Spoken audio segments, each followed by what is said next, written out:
Estamos de volta com o programa Falando em Agro na Campanha, fruto de uma parceria entre a Agrovídeo e a Agricampanha, que conecta você ao melhor do agronegócio na região. Todo primeiro sábado do mês nós estaremos aqui com você. E neste segundo episódio nós vamos voltar no tempo para reviver os primórdios então da Associação dos Arrozeiros. Conheça estes produtores que marcaram a história do agronegócio aqui na nossa região e o impacto de suas ações na construção de um legado sólido. Vamos saber mais então sobre o cenário inicial, que foi o ponto de partida para as mudanças que deram origem à Agricampanha, que mudou o nome e ampliou o estatuto para incluir os sojistas e também outras categorias do agronegócio, trazendo representatividade ao longo dos anos. Fica aqui o nosso agradecimento aos nossos patrocinadores, pois sem eles não seria possível o projeto Falando em Agro. Cicobi, Portezuelo Condomínio Clube, Camalco Trijuque e Pilon Máquinas. Aqui no estúdio, então, temos Gilberto Tasqueto, Valdir Donichi e Wilson Seolim. Estes grandes nomes são responsáveis por moldar a trajetória de sucesso que hoje é chamada de Agricampanha. Na nossa história, começou uma luta meia dispersa, lá em torno de 85, que começou as crises com arroz, né? Começaram-se a inflação muito alta e os preços sem estabilidade, e a gente começou então os manifestos do Brasil através de atacar as estradas, né, o fornecimento de arroz para os grandes centros consumidores, e a gente não tinha uma representatividade aqui em Bagé. Visto que já tinha em Dom Pedrito e São Borja, acho que eu me lembro que nos auxiliaram na época. Houve a gente entendeu que havia necessidade de uma formação de uma associação, né, que tivesse representatividade. E aí ninguém queria assumir, né? Ninguém queria assumir.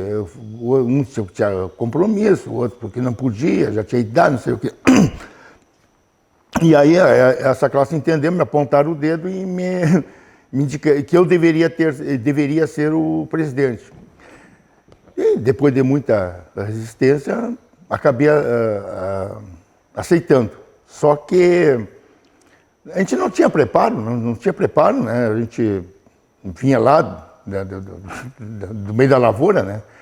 E aí, com consenso dos demais, aceitei, mas com a condição de que todos estariam me ajudando, me assessorando, e com a concordância a gente formou a associação, né? E tivemos vários apoios do finado João Fausto Teixeira, que era o presidente do Sindicato Rural, que nos auxiliou muito, nos amparou lá dentro do sindicato. E a gente formou a associação, que aí foi, né, chamei para me auxiliar. Na época morava aqui o Sérgio Zamberlan, era advogado e conhecia bastante dessa parte jurídica. O finado Aldo Cantarelli, né, era uma pessoa que tinha bastante influência. Depois o Idemar Alessio, que não era arrozeiro, era sojicultor, foi um precursor do soja em Bagé, mas estava junto e nos ajudou. O César Seolim, o Wilson Seolim, e por aí vai. Eu não vou citar o nome, porque eu nem me lembro de cabeça. Bom, e aí a gente fez o que pôde, né? Trabalhou muito, e deu seguimento. Depois vieram os nossos sucessores. Mas eu me lembro que na minha época ainda, a gente formou, lá em São Cepé, nós criamos, nós participamos da Federa Arroz. A gente criou a Federa Arroz, E o primeiro presidente foi o seu Breno Prats, da Silveira. Ele mesmo. Né? Um homem que batalhou bastante, que trabalhou bastante, que já partiu, né? Seu Breno partiu. Já foi. É uma grande pessoa. E aí tá aí, seguiu. E aqui está, vou passar a palavra então para o nosso parceiro, amigo, o Wilson. A gente começou lá na época de 85 com essas crises do arroz, o cara plantando e os preços não ajudando, e a gente se encontrava nas firmas, que nos vendiam produtos, herbicida, e ali se reunia 3, 4 e começava a criar, falar e ver os problemas que todo mundo enfrentava. E ali que foi surgindo, um mais, um menos, foi juntando o pessoal para nós. Nós temos que ter uma representatividade aqui no nosso município. E aí que foi pensado em associação dos arrozeiros. E como eu, tu e outros tantos produtores que aí estão, se enganjaram na causa e nós fundamos a Associação dos Arrozeiros, assim meio sem casa para morar, né, Júlio? Mas foi progredindo, foi indo para frente e nós tivemos todos esses problemas aí. Agora a coisa está bem organizada, com a turma nova, coisa e tal. Mas foi assim que começou. Tem que ter um pontapé inicial para a coisa andar. Preço de arroz baixo, vendendo preço de arroz abaixo do preço mínimo, percentagens altas, e assim foi indo a coisa. Só para um comentário que até é bom de lembrar. Tal era o problema que a gente não deveria olhar a conta bancária depois do almoço, porque aquela maquininha, o cara fazia aqueles cálculos, aquilo corria assim, era uma coisa, era inflação exorbitante e às vezes o preço ficava estagnado e a conta era uma coisa diária, né? Então a gente não deveria olhar depois do almoço que era capaz, sujeito a dar alguma coisa, né? De tão absurdo que era a coisa, né? Então era complicado. E daí... Gilberto, isso aí, quer dizer, do banco, te lembra muito bem que na época se tu não conseguia pagar o banco te tirava teu maquinário. Além de tu estar devendo sem máquinas para plantar, tu ia fazer o quê? Era um granjeiro falido, quebrado, sem condições de plantar. Aí depois, às vezes, procurando recursos em firmas particulares, com juros talvez até maior. E que condições tinha o produtor para seguir o baile, como se diz? E aí que foi indo. Então nós tínhamos que formar essa associação para ter uma representatividade e alguém nos representar perante qualquer outra instituição, uma coisa. Foi assim que começou. É verdade. Bom dia aos companheiros, bom dia a todos. Realmente, quando este grupo de arrozeiros começou a se reunir pensando na formação de uma entidade de representação, eu ainda estava atuando em outra área, na engenharia, na construção da estrada Bagé-Ceguá, mas estava atento e acompanhando esses anseios e essas reuniões em busca de uma entidade representativa.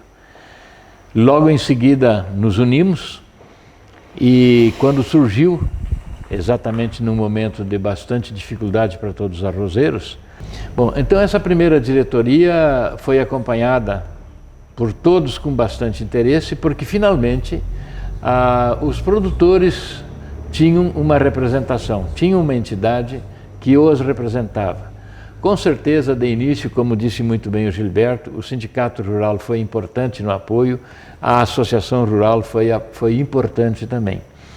E nos anos seguintes, então, com novas diretorias, chegou um momento em que eu também, modestamente, coloquei meu nome à disposição e comecei a participar efetivamente do grupo. Mas, independente do nome que seguia na diretoria ou não, na presidência, o grupo em si tinha um fundamento, que era a defesa da classe. Os arrozeiros estavam bastante endividados, estavam bastante preocupados e, com certeza, cada vez mais era necessário essa representação. O soja estava no início na região, era inclusive zona de exclusão dentro dos financiamentos por soja, mas o grande mérito, Idemar Alessio e sua turma foram pioneiros no soja e mesmo assim estavam presentes junto com os arrozeiros e até hoje, na nova formação, continuam sendo líderes e, com todo respeito, grandes colaboradores. É que o arroz ele é interessante, né? Porque ele fez uma trajetória, né? O arroz, ele nasceu forte do arroz na história, era Cachoeira, né? Aquela região de Cachoeira, Santa Maria, São Cepé. E depois ali na década de 70, aliás, antes um pouco, claro, grande parte veio para Dom Pedrito, né? Os colegas, vizinhos nossos lá que tinham condições, vieram para Dom Pedrito e pegaram áreas maravilhosas, terras férteis, aí grandes, novas. E hoje o Dom Pedrito é o que é, né? É uma potência na produção de arroz. Mas aí, na década de 70, o pessoal daquela região despertou para Bagé. Então, na década de 70, houve uma corrida muito forte para o arroz aqui em Bagé. E foi uma corrida mesmo, né?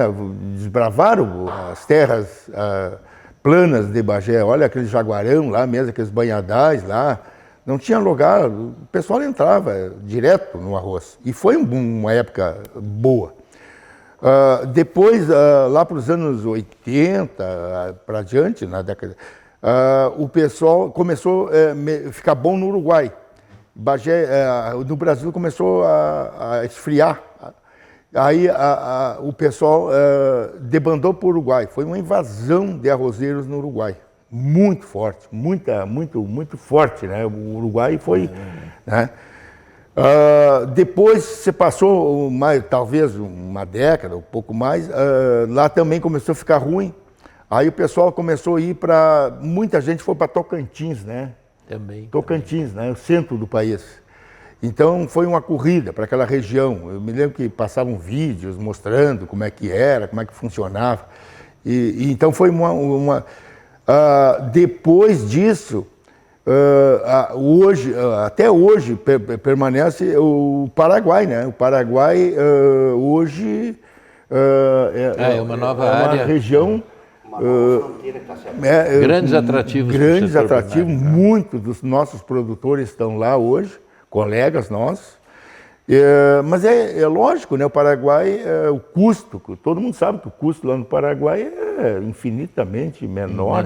Terras novas, água à vontade, energia também, energia elétrica, tributos.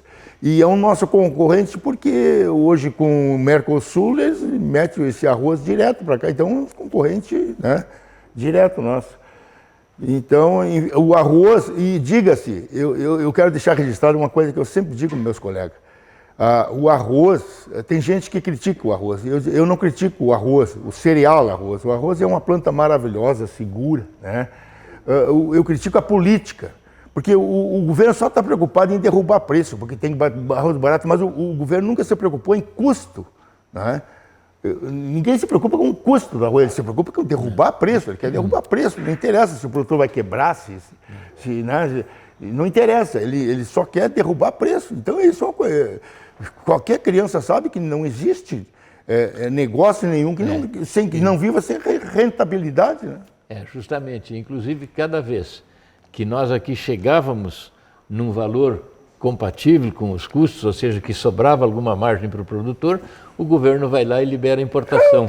Então são políticas que vão contra uma classe inteira que é suada, é uma turma sofrida do trabalho, e que quando tem finalmente uma chance de respirar, vem uma medida governamental que libera a importação. Então isso nos criava problemas e por isso mesmo, muitas vezes, estivemos reunidos, nós de Bagé com as outras associações, antigamente o que nós chamávamos nossos acampamentos de defesa, nas chegadas principalmente naquela época de arroz que vinha do Uruguai. E o pior, não era arroz do Uruguai, era arroz que vinha da Tailândia, que vinha de outros países produtores, chegava a um custo muito menor e com uma qualidade totalmente inferior ao nosso produto aqui, que é, obviamente, o produto de primeira linha. Então nós tínhamos que partir por esses bloqueios que nós fazíamos na época. Pois é, Valdir, e os produtos químicos que se usam no Brasil são tudo controlados. E esses outros países, os produtos não são controlados e vem para o Brasil o mesmo arroz. E entra sem fiscalização. Sem fiscalização nenhuma. Isso que revolta o produtor. Você lembra o que nós fizemos na Celuá, em frente ao Chifeobai, fomos Porto Seco de Livramento, São Gabriel, Uruguaiana, Jaguarão. Este ali, São Cepé, Brasília, tentando evitar que esse arroz chegasse no centro do país e não fomos ouvidos. Os nossos protestos eram pacíficos, claro, mas sempre com aquela ideia de defender o setor, porque estavam sendo judiados, como em muitas épocas todo o setor sofreu bastante por causa disso. Medidas governamentais que eram totalmente contrárias ao interesse e que prejudicavam realmente o produtor. Mas a prova disso é o Paraguai. Vejam, os agroquímicos usados no Paraguai são chineses, todos são chineses a custo 30% do nosso, né, que é brasileiro. E ele lá é usado livremente. E como é que o arroz, como pode o arroz de lá vir e entrar direto aqui sem fiscalização? Se ele é prejudicial para a planta, por que nós podemos vir direto o arroz de lá para comercializar no Brasil? É verdade. Né? Isso é uma prova que existe uma coisa mal explicada. Né? Bom, com relação a esses protestos que nós fazíamos, isso aí veio fortalecendo cada vez mais o grupo, a entidade. A Associação dos Arrozeiros de Bagé, juntamente com a de Dom Pedrito, com a de São Borja e outras tantas que foram surgindo, começou a existir um sentimento em todo o estado de que o setor arrozeiro, e principalmente com a criação da Federarroz, que o setor começou a ter representação e começou a ser ouvido. Então os nossos protestos eram, obviamente, pacíficos, mas de profundo interesse do setor arrozeiro. E eu acredito que o pessoal todo teve mais sentimento de união. A Federarroz cresceu também, passou a ter uma representação bem maior junto aos órgãos do Estado. E nós aqui, modestamente, aqui em Bagé, a nossa associação foi crescendo também com este sentido, trazendo cada vez mais arrozeiros para a associação e cada vez mais o pessoal se conscientizando que só através da associação tinha uma representação que passou a ser ouvida. Falando de tecnologia, eu me criei dentro da lavoura, conheço a lavoura desde que meu pai era cortado o arroz à foice, deixava um dia na resteva para ele dar uma enxugada, secar um pouco. Depois era juntado em cima de arrastões, puxado a boi para fora da lavoura, onde ia até a trilhadeira para ser trilhado esse arroz e ensacado para depois levar para o engenho. Então a gente saiu do boi para essa tecnologia que está hoje. Mas isso tudo não foi assim de hoje para amanhã, são 30, 40 anos que vem vindo essa tecnologia, devagarzinho. Hoje em dia tu pega o celular, aqui tu fala com o mundo todo. Na minha época não tinha celular, depois surgiu o rádio, depois veio o Rural Cell e veio melhorando. Então, hoje nós temos tecnologia, mas antigamente não. E nós fizemos parte de toda essa mudança. Hoje nós estamos aqui falando de uma coisa que para nós até é difícil acompanhar essa tecnologia que essa juventude de hoje está ali. Uma criança com 7, 8 anos sabe mais mexer num celular ou num GPS ou numa coisa do que nós. Eu costumo dizer que nós fomos temperados no rigor. Existe já esse ditado, né? Que nós trouxemos lá as raízes já do nosso... Meu avô era produtor de arroz lá em Santa Maria, o meu pai foi produtor de arroz em Santa Maria, depois veio para Bagé. E fazendo, começou lá, dessa prática braçal, assim, era uma coisa, né? E veio evoluiu. Mas aí, no meio, eu principalmente lá, já numa fase, a gente foi saindo. Eu, graças a Deus, fui saindo, diversificando, que foi, eu acho que hoje é uma bela de uma atitude, diversificar, porque a história mostra, né, que que quem diversificou, quem foi lá para a pecuária, o soja, o arroz, ele tem uma certa estabilidade, porque nenhum produto tá bom sempre, né? Sempre tem um determinado momento, caiu, mas se tiver diversificado, sempre tem uma certa estabilidade. Bom, e é claro que isso houve uma evolução muito grande nessa tecnologia, como diz o Wilson, e a gente, claro, com a idade, com o afastamento mas deixamos uma semente muito boa plantada, que são os nossos filhos, os filhos dos nossos amigos e parentes, que deram seguimento nessa profissão, né? E que estão indo muito bem. A gente, graças a Deus, deu condições, deu educação, e eles vêm acompanhando essa evolução muito bem. São corajosos, porque eu sempre digo, um produtor hoje, para estar na atividade, ele tem que ser corajoso, é um homem corajoso, porque o investimento é muito grande, os riscos são muito grandes, a estabilidade é muito grande, e tem que ser pessoas de coragem para estar na atividade. Mas eles vêm fazendo isso com uma garra muito forte, com conhecimento muito grande. O exemplo está aqui, está dentro da Agricampanha, o que eles já fizeram e estão fazendo, o que cresceu a Agricampanha, porque, na verdade, a Agricampanha é o segmento da Associação dos Arrozeiros, porque começou como associação, depois, com o evento da soja, se mudou para a Agricampanha, porque os mesmos produtores que estão aí, mas só que mudou pelo motivo da soja, que era a Associação dos Arrozeiros. Mudou a Agricampanha. O foco segue o caminho econômico. Nesse momento ele mudou para o soja. Então foi o grande boom nos últimos anos. A área de soja triplicou, quintuplicou aqui na região. E a área de arroz estabilizou, parou. Por quê? Até porque as áreas próprias para o cultivo do arroz já estão todas ocupadas na nossa região. Vai subir para a coxilha é soja, sem sombra de dúvida. Mas com relação à evolução do próprio pessoal da lavoura, como o conceito antigo do filho do arrozeiro era dar para ele estudo e não voltado para a agricultura, entendendo que nos outros setores, na área de saúde e outras tantas, tinha mais futuro, porque a lavoura deixava a sua marca em cada um dos arrozeiros de quão difícil era e quanto custava para a saúde e para o corpo de toda essa pessoa naquela época. Hoje em dia, alguém de vocês ainda lembra da profissão chamada aguador? Hoje está difícil, não se consegue mais. Então a própria evolução das pessoas também foi acompanhada de tecnologia na maneira do preparo do solo.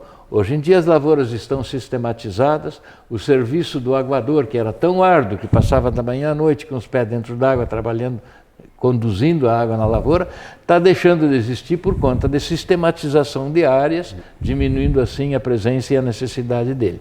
Mas fora disso, os filhos que antes eram orientados para tirarem outras faculdades, hoje estão voltando e orgulhosamente dizem que são agrônomos, que são veterinários e que estão extremamente voltados para o setor primário, o que é excelente, isso é muito bom. Então, eu acredito que hoje em dia todo o estudo está voltado para o setor primário. Por quê? Porque tu busca também a economia pujante, tu busca segurança, que é o que nós defendemos muito também e procuramos com que as autoridades se lembrem, não se esqueçam que o campo precisa de segurança para trabalhar. Aí estão esses movimentos que nos perturbaram bastante, MST da vida aí. Esses sempre nos perturbaram e sempre foi motivo de alerta de todo o setor primário.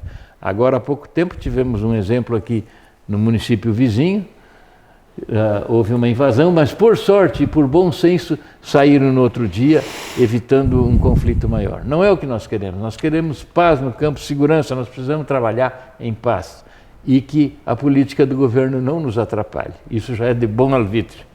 Coisa que o arroz perdeu um pouco de espaço, porque está inviável tu puxa água hoje, tanto elétrica como a diesel, para a coxilha. A nossa salvação foi a soja. Então a gente está plantando arroz praticamente na várzea, na parte baixa.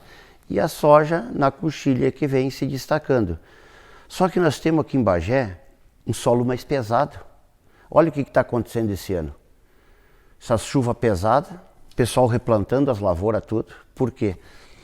Bate uma chuva pesada, compacta, e a soja não consegue sair.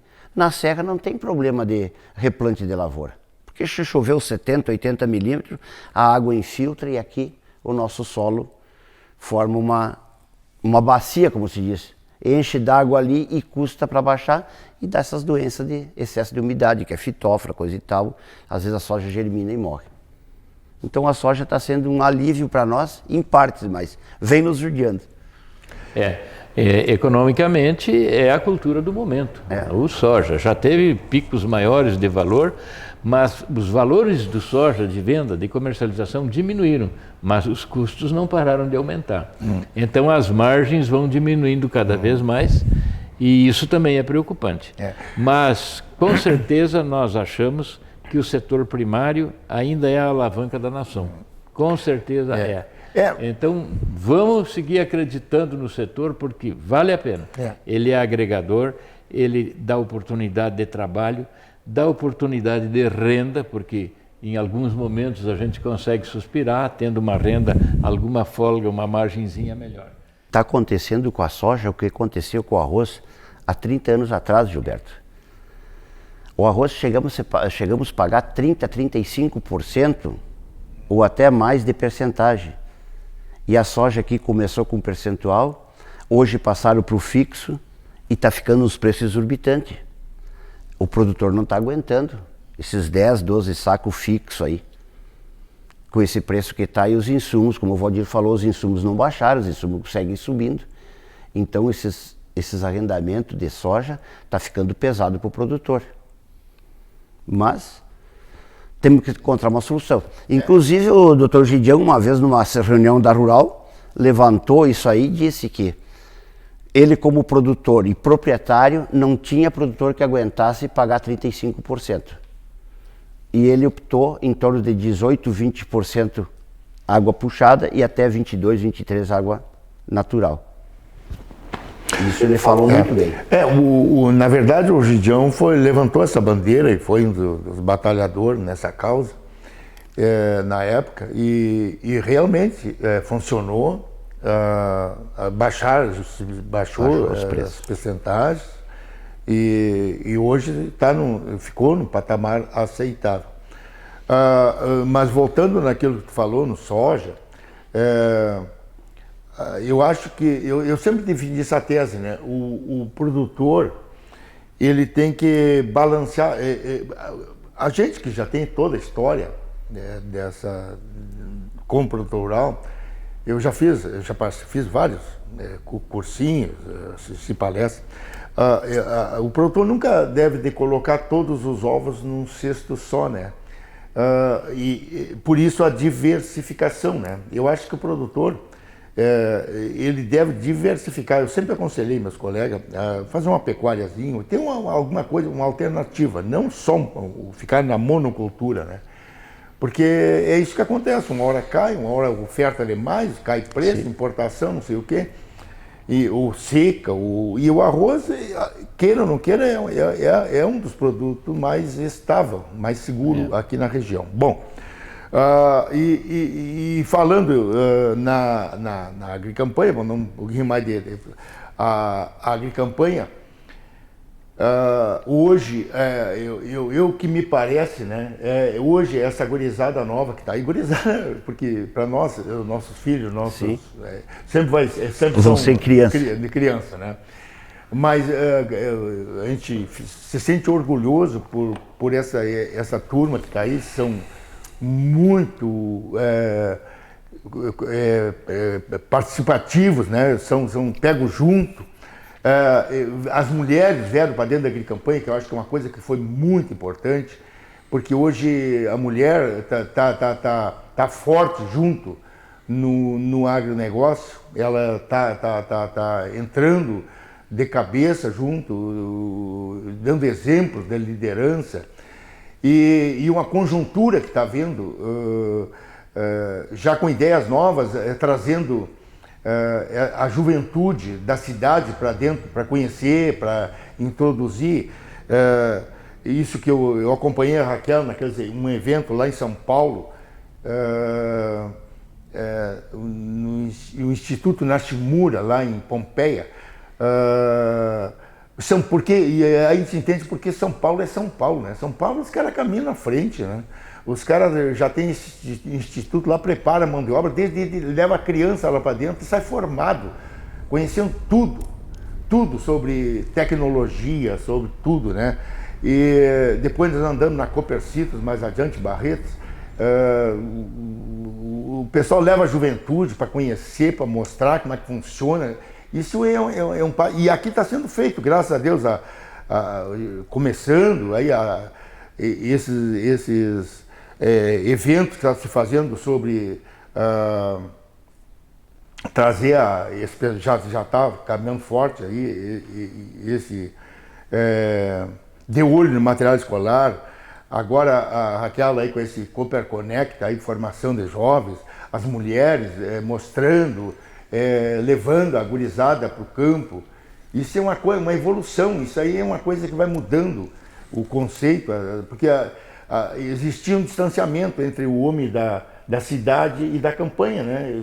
Tu é do campo, hoje a integração está se formando, né? Alguém numa reunião nossa perguntou para a turma, quem é desses aí que é o teu colono? Ora, como se isso fosse pejorativo, não, isso é motivo de orgulho. Nós todos temos orgulho da nossa origem, com certeza. Claro. E gostaria de falar também com relação à evolução das pessoas que nós comentávamos antes. Nós esquecemos de falar, eu gostaria de lembrar, que o próprio arroz, ao longo dos anos, também mudou totalmente a tecnologia investida, a pesquisa da Embrapa, a pesquisa do IRGA. Quando nossos pais plantavam arroz, você colhia 40, 50 sacos por hectare. Depois, com as variedades novas e a pesquisa nos colocando essas variedades à disposição, nós evoluímos, nós fomos para 80 sacos por hectare, 100 sacos por hectare. De repente, alguém plantou e colheu 140 sacos por hectare. Isso foi um sucesso fantástico. São épocas diferentes, que são justamente a somatória do conhecimento novo adquirido e trazido através da Embrapa e do IRGA, dos seus pesquisadores. Nós chegamos hoje ao ponto de ter lavouras aí com 300 sacos por hectare. Isso aí é fantástico. E embora, claro, se nós for falar em custos de estudo aí, a gente se assusta. Mas a verdade é que a evolução foi tecnológica na lavoura, no solo, foi na semente, foi no equipamento, na tecnologia e também, como disse muito bem a nossa amiga Raquel, a evolução humana, que todos nós, de alguma maneira ou outra, tivemos que absorver um pouquinho mais de suavidade, não só aquela brutalidade da lavoura. Então, estamos tentando deixar também para as gerações que vêm que todos nós somos batalhadores, não nos mexamos, mas temos que acompanhar a tecnologia e a evolução de todos, de todo o equipamento, de tudo que envolve esse conceito de lavoura. Tecnologia do arroz, Valdir, não em termos de grão, mas de palha também. Antigamente se plantava farroupilha, aqueles arroz que davam de 1,5 metro de altura, dava um ventinho, caía tudo, colheitadeira não juntava. Então agora tu vê, tu planta os arroz, uns arroz mais, não sei se são híbridos o que, mas assim, uma palha firme, pode derrubar o grão do cacho, mas a palha não deita e a colheitadeira consegue colher. Então isso tudo vem vindo para somar. Mas isso é interessante, né? É que se diga aqui, um pouquinho fora do comentário, mas a administração privada evolui e acompanha a tecnologia. Já a administração pública não acompanha. A prova disso é as nossas estradas, a nossa luz elétrica e nossa internet. Que nós estamos vivendo há tempos, chegando, né, os tempos, né, inviáveis, né, sem estrada, sem luz elétrica, sem internet. Né? Então quer dizer que isso é uma coisa que se deve comentar, até e que eu comento, é que o setor privado evoluiu muito, muito bem e está com toda essa tecnologia dentro das lavouras, dentro das propriedades, e o setor público caminhou para trás. Hoje nós não temos estrada, não temos luz lá fora, tudo caindo. Não. Então é um retrocesso da administração pública. Mas a administração privada, nossas propriedades, os produtores rurais, estão com a tecnologia muito avançada, estão trabalhando, produzindo muito bem. A coisa andou lá dentro, andou e está andando, né? E essa gurizada com ideias novas, com projetos novos, é maravilhoso. Essa juventude está muito bem, obrigado. A vez da juventude chegou, é a vez deles e com um diferencial, né? Com conhecimento. Essa turma toda está chegando na lavoura com conhecimento. Eles têm a tecnologia à disposição deles, mas têm o conhecimento adquirido através de formações, obviamente, os cursos que fizeram. Então é outro conceito. E outro detalhe, hoje é muito importante, com todos os custos, tudo que envolve a lavoura, o principal é ser administrador. Você tem que saber administrar todos os itens que compõem o custo de uma lavoura com prioridade, com propriedade. E é o que essa juventude está fazendo. Nós, com certeza, de mais idade, nós olhamos para essa juventude com satisfação de ver que o caminho que eles estão indo é muito bom. E vão ser sucesso, com certeza. E estão transmitindo para outra geração que está chegando uma novidade, além daquilo que nós transmitimos. Eles estão transmitindo muito mais para eles. É sucesso e é orgulho nosso. O sucesso é deles, o orgulho é nosso, com certeza. Porque hoje, com essa internet, tendo uma internet boa lá fora, tu tendo estrada, tendo energia, porque agora mesmo, pouco tempo aí, tu passa 8 dias sem energia lá fora. Aí tu tá lá no campo, tu tem que vir para a cidade para fazer um pagamento, porque não tem internet, não tem energia. Qual é o funcionário que quer ficar lá, passar 8 dias? Tem que ter gerador, outro consumo. Então, o produtor, a parte privada, ele faz a parte dele. Agora, o poder público não dá estrada, não dá condições de rede elétrica e nem de internet. Se eles fizessem isso aí, o homem ficava lá no campo, o próprio funcionário ficava mais lá. E nós falávamos sobre a Associação dos Arrozeiros. Mas chegou num certo momento que mesmo por conta da presença e da chegada do soja e em expansão, áreas sendo cada vez mais ocupadas com soja, porque é um indicador econômico excelente, surgiu a ideia, dentro da associação, é claro, de trazer os amigos do soja, porque em vez de ser a Associação dos Arrozeiros, chamar-se-ia como Associação de Produtores, envolvendo todos os produtores. E isso foi um chamamento muito interessante, e obviamente já outros no primeiro aí a turma apresentou a origem da Agricampanha, mas com o surgimento da Agricampanha, se trouxe para dentro desse conceito de associação todos os produtores, e os grandes contribuidores foram, com certeza, o pessoal do soja, embora muitos arrozeiros também migrassem para o soja. Então a Agricampanha surgiu. A origem desta própria sede aqui foi bastante demorada, porque surgiu de uma doação da prefeitura para o IRGA construir a sua sede. O IRGA tinha um prazo para que isso acontecesse, mas como as decisões de Estado nem sempre são rápidas, então o IRGA perdeu os prazos. E a nova entidade que estava surgindo, a Agricampanha, procurou os órgãos da prefeitura, aqui procurou o comando municipal, e através de uma reversão dentro da Câmara de Vereadores, esta área aqui foi entregue finalmente para a Agricampanha, que então já estava constituída como uma sociedade representativa de classe. E a partir daí, por um trabalho que não pode ser esquecido jamais, um trabalho de um grupo de mulheres, aonde em primeiro lugar apareceu Raquel Tasqueto e depois Angelita Lécio, depois outras tantas surgiram e levaram adiante a ideia e também conseguiram juntar essa ideia através das outras mulheres, e os produtores começaram a abraçar a ideia da construção desta sede aqui. Então esta sede onde nós estamos tem todo o mérito ao trabalho das mulheres do grupo. É o que eu gostaria de deixar registrado. Seguimento naquilo que a gente já falava. A partir do momento que essa juventude, esses jovens, não é tão são jovens assim, mas reiniciaram essa ideia, unificaram o setor produtivo, né?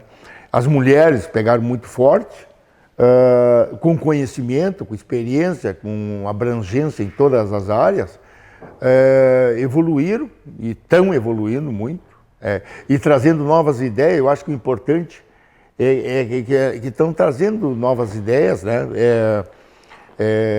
Coisas, como eu estou dizendo, a gente foi buscar uma experiência, a Raquel, acompanhei ela, foi buscar esse conhecimento lá em São Paulo, né? Até foi uma orientação do ex-ministro Roberto Rodrigues, que passou para ela, que a gente conhecesse lá para ver como é que funcionava, e que é uma grande ideia, que está se dando o início ali, levar a juventude da cidade para o campo, né? Conhecer, integrar, né? Porque, na verdade, hoje quase todo aquele homem que trabalha lá fora, ele também é da cidade, né?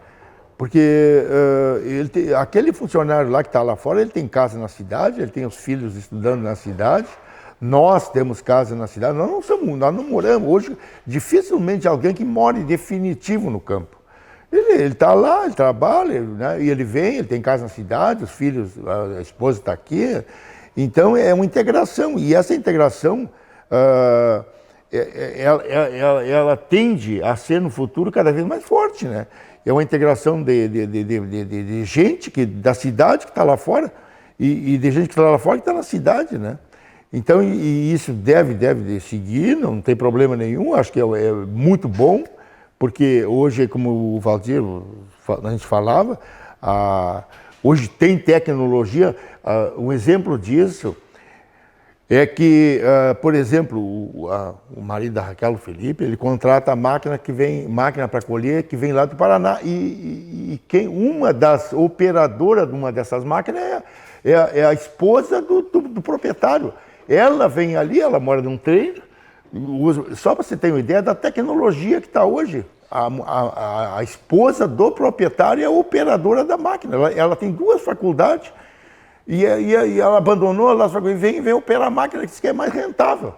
Uma máquina com todo o conforto, com toda a tecnologia, o camarada está na volta, dá assistência, o cara com 4, 5 máquinas colhendo ali, o cara fica dando assistência, a mulher lá operando a máquina. É o desenvolvimento. Tá? Então essa tecnologia, essa evolução é maravilhosa. Funciona, está funcionando. E isso a mulher está se integrando, está evoluindo, mas só que nós precisamos, essa tecnologia, ela precisa cada vez mais de gente qualificada, né? Porque por exemplo, nós que mas a gente não domina essa tecnologia, evolui, é constante, a evolução é constante. Fora de moda, né? Então essa tecnologia tem que qualificar a gente, preparar a gente. E isso que a Raquel, através do Cooperconnect, está fazendo, a Agricampanha está auxiliando muito, que isso é uma integração, tudo é uma integração que elas fizeram e que é maravilhoso isso. Essa de olho em material escolar está levando o pessoal para fora, está explicando, está desdobrando muita coisa fake que existia sobre o agro, que o agro faz isso, que o agro mais. Não, o agro não tem nada, o agro hoje está aí uma Embrapa, está aí o IRGA, várias entidades que estão colaborando muito, isso que o Valdir falou, a tecnologia, hoje é rigorosa, hoje a fiscalização, hoje passa tudo por inspeção, tudo tem que ter, né? Então, hoje o campo né? Ele cuida do que da sua propriedade, o proprietário né? Então, está muito bem, eu acho que está indo muito bem. Sim. Não existe dessa do agro mata. Isso é que inventaram essa frase, essa política, mas assim, ó. Se o agro parar, Gilberto, quem é que vai comer? Nem o vegano vai comer, porque ele depende de um pé de alface, e esse pé de alface é produzido lá na campanha, nas hortas que tem aí. Então não existe. O momento que o agro parar, termina. É miséria. E não tem essa de usar um herbicida que não é tão tóxico como dizem. O herbicida é para matar um inso, é para limpar a planta, é para te poder produzir. E tem que ter esse alimento, senão não existe. Nós temos uma pergunta interessante. Qual o futuro da nossa região? O que vai acontecer com Bagé? O comércio depende diretamente do que é produzido na região. Nós somos um município com muito pouca indústria. A indústria praticamente que existe em Bagé é a indústria arrozeira. Nem o soja é esmagado aqui. Aqui só tem uma indústria voltada para o arroz. O soja vai todo embora, ou vai para exportação, ou vai para as esmagadoras que nós temos aqui no estado. Então a pergunta é a seguinte: se as áreas de arroz já estão ocupadas, aquela área apta e própria para o cultivo do arroz está ocupada. A do soja evoluiu, ela ainda está em expansão. Essa expansão vai ser mais rápida ou vai parar em função da economia. Se não existir uma margem de renda que permita que aquilo seja um atrativo, ela também vai estagnar. E aí, a economia do município vai crescer, vai diminuir, vai parar? Vai parar. E num tempo que tudo é rápido, tudo tem tecnologia de rapidez, ficar parado não é progresso, é regresso. Parou, está perdendo tempo. Então imagine o seguinte: Bagé, para ter mais renda no futuro, sem as áreas aumentarem, tem que ter a tecnologia, ou seja, vamos ter que produzir mais na mesma área e, obviamente, hoje em dia, que é o mote principal, jamais você pode estar querendo agredir o meio ambiente com qualquer tecnologia que usar. Então, qual é o futuro de Bagé? O que nós vamos fazer? O que tem a próxima geração? O que nós vamos entregar para eles? Vamos ter um chamamento para a indústria? Vamos tentar nós, em vez de fazer um aumento horizontal, vamos verticalizar, vamos tentar ter alguma indústria aqui. Tudo isso é possível, mas aí vem um detalhe: isso depende do toque político. E estarão os nossos políticos preparados para isso? Agora está chegando uma turma nova de vereadores. Daqui a pouco vamos ter deputados novos. Eles pensam da mesma maneira ou só pensam nos seus benefícios, aquilo que o sistema proporciona para eles nesse momento? É uma pergunta grande e convido qualquer um que queira, em qualquer outro momento, a discutir esse assunto. O que vai ser Bagé daqui a 10 anos, 15 anos ou 20 anos? Vai estar parado do mesmo jeito que hoje? Vai surgir uma loja nova aqui, um pouquinho de área de arroz ali nova? Ou a pecuária vai evoluir, que também está parada? Então, convido quem quiser para nós discutir esse assunto aí, como amigos, numa boa. Pois é, Valdir, aí tu deu um toque importante que eu já me referi no primeiro bloco. Tu falou em política, né? Tu vê bem, hoje a evolução passa por tecnologia. Hoje você fala muito em pivô, né? Pivô é uma maneira de tu garantir a produção, melhorar e tudo. Aí falta energia. Aí tu não tem energia, aí tu não tem estrada. Falta energia, aí falta estrada. Internet, o funcionário lá fora, ele precisa da internet. A internet precisa para tudo. Então, quer dizer, é aquilo que tu falaste da política. Para evoluir, tu tem que ter abundância né? Tem que ter energia disponível, tu tem que ter estrada, acesso com facilidade, tu tem que ter comunicação.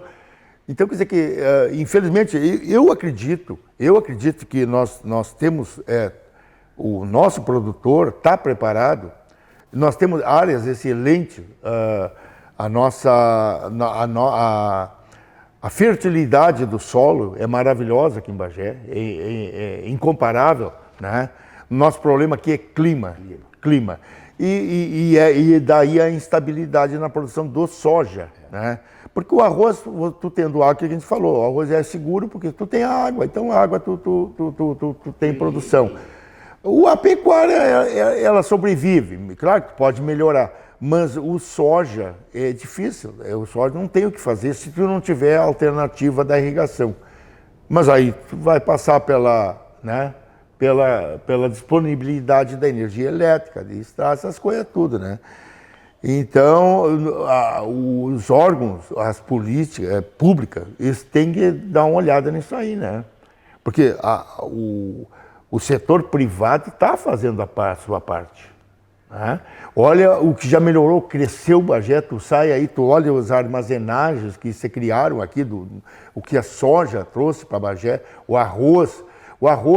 nosso arroz é um dos melhores arrozes do mundo, com a maior produtividade, a estrutura que nós temos aqui de engenhos de qualidade, muito grande. O Rio Grande do Sul é referência na produção de arroz, produz 70%, 80% do arroz consumido no Brasil.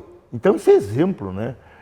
Tu olha assim, parece que, pô, mas aonde está sendo produzido esse arroz? No Rio Grande do Sul. É uma costa, é a região da campanha, mais litoral, mais centro, um pouquinho, produz quase 80% do arroz que o Brasil consome. É muita coisa, né?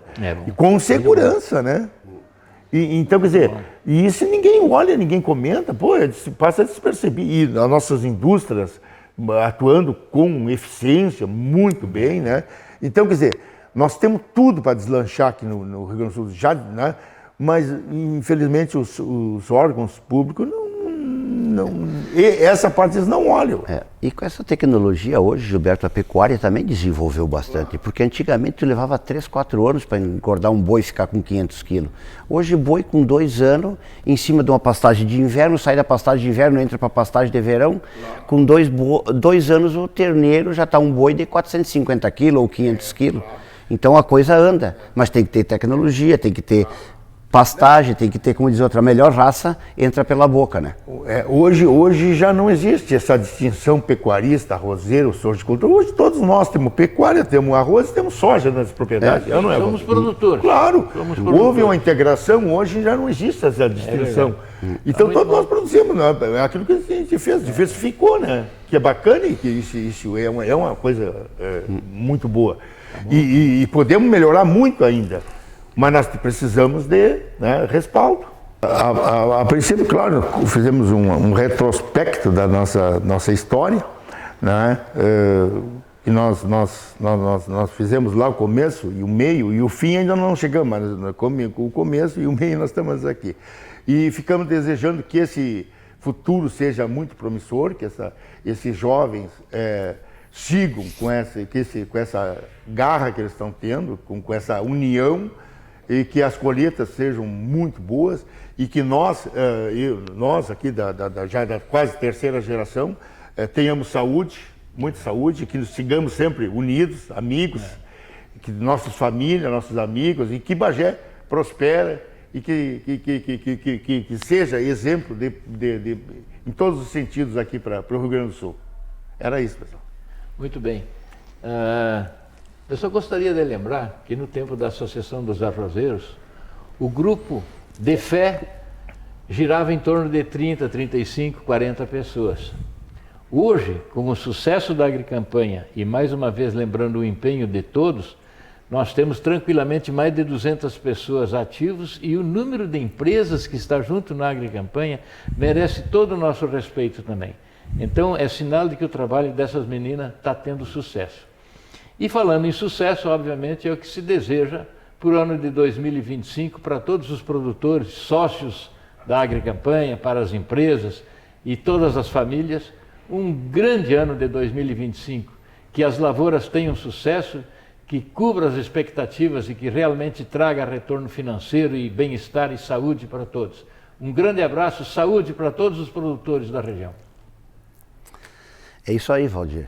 Esperamos que 25, pelo menos a colheita, que começa a plantio em 24, 25, seja boa, porque nós viemos com 2 anos de seca, depois 1 ano de chuva, e esse aqui iniciou pesado de novo. Esperamos que termine bem.